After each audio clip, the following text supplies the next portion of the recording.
Good day and happiness life, mga ka-life change. So sa video ito, ipapakita ko sa inyo paano magiging matipid ang isang OFW or paano makapag-save ng extra pera ang isang OFW. Okay?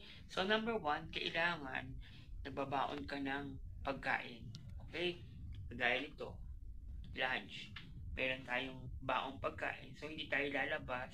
So, pag hindi ka lumabas, ibig sabihin, you can control yourself na hindi bumili ng iba't ibang pagkain or mamahaling pagkain kasi mahal bumili sa labas. So, maybe you can use 50 real or 35 reals.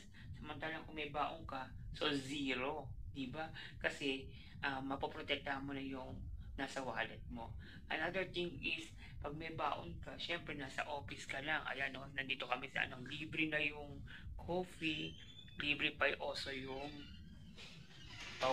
pa-water. So, hindi ka bumili, di ba? So, talagang save na save ka, protected yung pocket money mo for foods, di ba?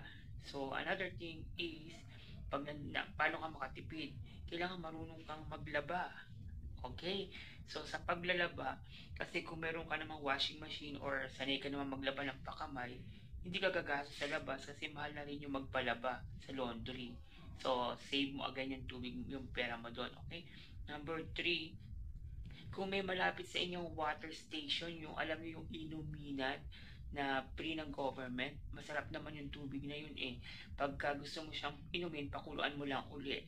Kung example naman pang sabaw, kasi kumukulo naman ng sabaw or pang sinaing para sa bigas kasi kumukulo rin naman yun. So, magagamit mo siya. So, alam nyo ba na malaking tipid na din yung tubig na yun? So, to all of you guys, para mas maging matipid kayo, is yan yung mga tips para makapag-save kayo ng extra pera. Diba? Tipid sa pagkain, hindi lalabas. Tipid sa paglalaba kasi sanay ka maglaba, hindi ka pumunta sa laundry shop.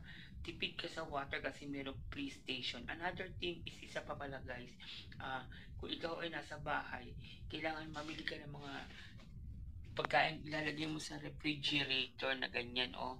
Yung bibili ka man lang kahit maliit na refrigerator kasi may mas maliit pa dito. Eh, yan 5 cubic, meron pang mas maliit yung half door. So, kung meron kang refrigerator na ganon, malaki din yung matitipid mo kasi yung stocks mo ng pagkain mo hindi masyadong malaki. Kasi mamaintain mo yung hati-hati, yung budget ng ulam, diba? So, malaking tipid din yan sa isang OFW. Okay? And lastly, kailangan kompleto ang iyong kitchen. Kailangan meron kang rice, meron kang sibuyas, meron kang bawang, may suka, toyo, paminta.